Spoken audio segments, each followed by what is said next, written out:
Hello আমার sweet cute বন্ধুরা, কেমন আছো তোমরা? নিশ্চয় আমার গল্প শুনে শুনে খুব সুখ নিচ্ছ আর আনন্দে আছো, তাই না? তোমাদের আনন্দ দিতেই তো আমি নিয়মিত তোমাদের জন্য নতুন নতুন গল্প নিয়ে হাজির হয়ে যাই।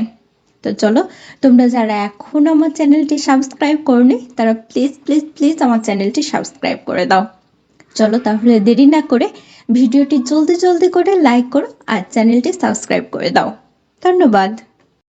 পলাশপুর শহরটা যেন প্রকৃতির আঁকা এক ছবি।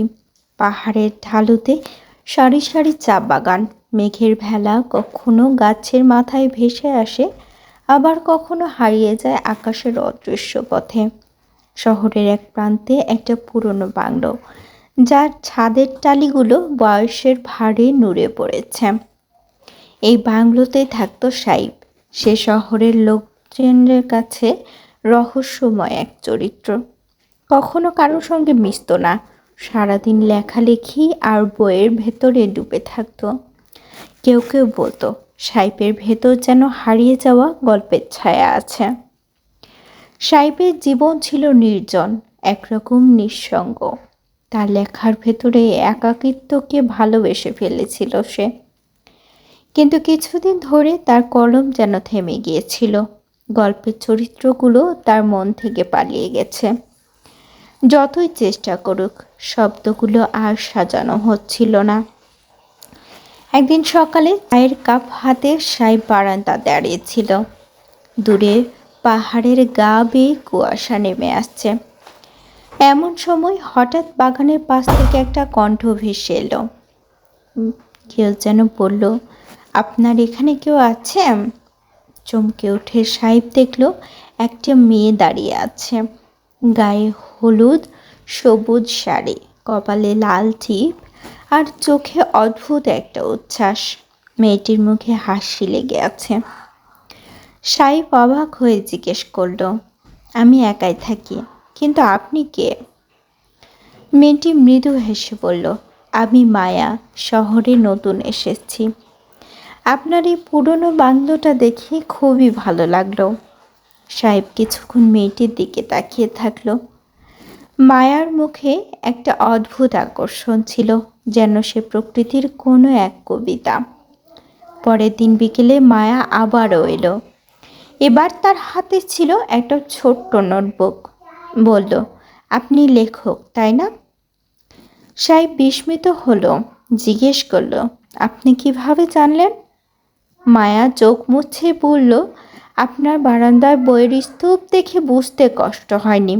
আমিও মাঝে মধ্যে লেখার চেষ্টা করি, কিন্তু সাহসই পাই না। সাহেব বলল, তাহলে আজ থেকে আমার সঙ্গে লিখবে। এইভাবে শুরু হলো সাহেব আর মায়ার বন্ধুত্ব। তারা প্রতিদিন সন্ধ্যায় বসে গল্প লিখত। মায়ার হাসিতে সাহেবের লেখাগুলো যেন নতুন প্রাণ পেত। একদিন গল্পের মাঝখানে সাহেব মায়াকে জিজ্ঞেস করলো, তুমি শহরে কেন এসেছো? এর আগে কোথায় ছিলে? মায়া একটু চুপ করে রইল, তারপর বলল, আমার গল্পটা খুব সহজ নয়। আমি পালাতে চেয়েছিলাম, নিজের অতীত থেকে আর কিছু মানুষের কাছ থেকে। সাহেব কিছুক্ষণ চুপ হয়ে থাকলো, তারপর বলল, সবাই কোনো না কোনো কিছু থেকে পালিয়ে বাঁচতে চায়, কিন্তু শিল্পী হিসেবে তো আমরা পালাতে পারি না, বরং সেই যন্ত্রণাকে রং বা গল্পের সাথে বেঁধে রাখতে হয়। মায়া মৃদু হেসে বলল, তাহলে আজ থেকে আমার গল্প তোমার গল্প হোক। তাদের দিনগুলো কেটে যাচ্ছিল এমনি, কিন্তু পলাশপুরের মানুষজন বিষয়টা ভালো চোখে দেখছিল না। শহরের লোকেরা ফিসফাস করতে শুরু করলো। বলল, ওই মায়া মেয়েটা কোথা থেকে এসেছে? আর সাহেব তো এমনিতেই অদ্ভুত, তাহলে ওদের সম্পর্কটা কি ঠিক? একদিন বাজার থেকে ফেরার পথে সাহেব কিছু মানুষের কথা শুনতে পেল। মায়া শহরের মেয়ে, বড়লোকের কোনো ঝামেলা নিয়ে পালিয়ে এসেছে মনে হয়, না হলে এভাবে এখানে আসবে কেন? সাহেব মনের মধ্যে একটা অজানা শঙ্কা নিয়ে বাড়ি ফিরল। মায়া তখন বাগানে বসে কিছু আঁকছিল। সাহেব তার পাশে বসে বলল, তুমি কি পালাতে চেয়েছিলে? তোমার অতীত কি সত্যি এত কঠিন? মায়া গভীরভাবে তাকালো সাইফের দিকে, বলল, তোমার সঙ্গে থাকলে এসব ভাবতে ইচ্ছে করে না। কিন্তু হ্যাঁ, আমার অতীত আছে।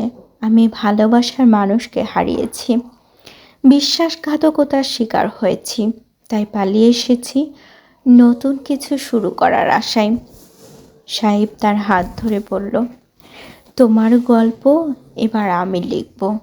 তবে শুধু গল্প না, সেটা আমাদের জীবন হবে। তুমি কি রাজি? এরপর মায়ের চোখে জল চলে এলো। তুমি জানো না, কতদিন পর কেউ আমাকে এভাবে আপন করে ডাকলো। তাদের গল্প ধীরে ধীরে প্রেমের পথে এগিয়ে যেতে লাগলো। কিন্তু একটা বড় চ্যালেঞ্জ তাদের জন্য অপেক্ষা করছিল। মায়ার অতীত তাদের বর্তমানকে ছায়া দিতে শুরু করলো।